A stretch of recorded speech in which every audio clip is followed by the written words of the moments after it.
Welcome fans of Jigsaw, my name is Nick Pell and this is my spoiler review of the film Jigsaw. I did do a spoiler-free review, which is also on this channel, up on this channel, so check that out if you have not seen Jigsaw yet, or if you want to know my thoughts on the film but don't want spoilers about the ending. That's mainly what I'm going to cover here, as well as my thoughts on the ending, which is... yeah. So know that you have been warned, so let's talk about Jigsaw. Now, the main thing I want to discuss here is the big reveal of who the next Jigsaw killer is pretty much going to be for the next couple films that we know of. It ends up being Logan Nelson, who is one of the autopsy coroner people who is working alongside Eleanor and is helping with the investigation. He is a war veteran, it would seem like, who suffered some sort of big PTSD type of thing.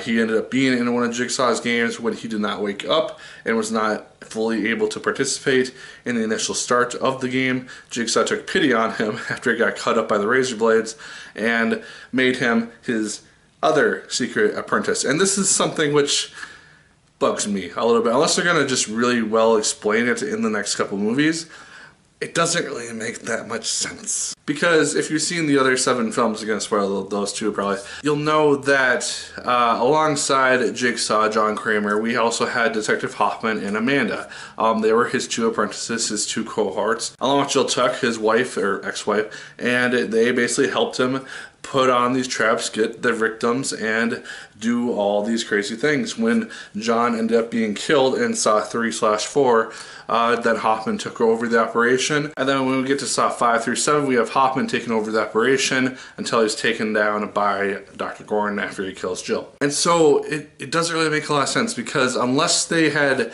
shown clips like they did with the end of Saw 7, which I really enjoyed them doing because it proved how Detective Gordon could have been in the background helping with a lot of these different traps surgically because he has those skills during the other couple movies until he's revealed in Saw 7. That all fit really well. In this one, it just doesn't make a lot of sense, because the idea is that he's been around since before the first film. And so why would we not have seen him? Has he just been someone who's been in the background for 20 years or something, and now he's just suddenly decided to reclaim Jigsaw's legacy? It just doesn't make sense, especially since it's been 10 years since the guy's death. You would think that he would have done something at least when John died, unless we just don't know something, which will be revealed later. But still, it just doesn't make a lot of sense to me personally as a fan of the original movies. And then let's talk about the John Kramer reveal, because that was another big thing which was going to bug me until they revealed what was actually going on. And this is another thing which did ultimately kind of bug me. It's revealed when we have the last 2 survivors, Ryan and Anna.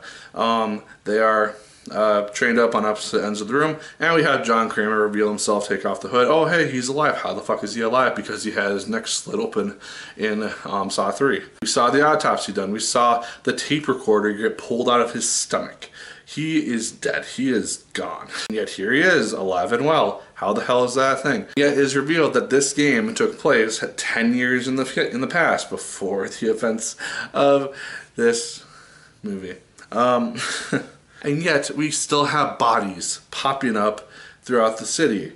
And so, unless Logan, our new killer, is just taking people down who look similar, it doesn't make a lot of sense, because we see the decayed bodies of Ryan and Anna in the present day. When they are revealed, it's like, oh hey, this took place 10 years later. Ryan presumably just died of starvation or something, and Anna was killed with the reverse shotgun. And so we see their decayed bodies, and so it's shown that Logan set up the same type of trap that he himself went through 10 years prior.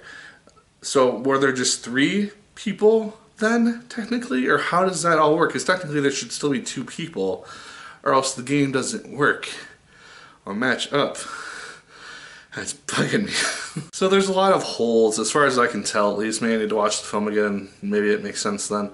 But as far as I could tell, at least in regards to the game and the time jump in between those 2 things, it doesn't really add up in my opinion, or at least as far as I can tell. Maybe if you can explain in the comments, it will make more sense. But so yeah, those are the 2 main things that I wanted to touch on in the spoiler review of Jigsaw.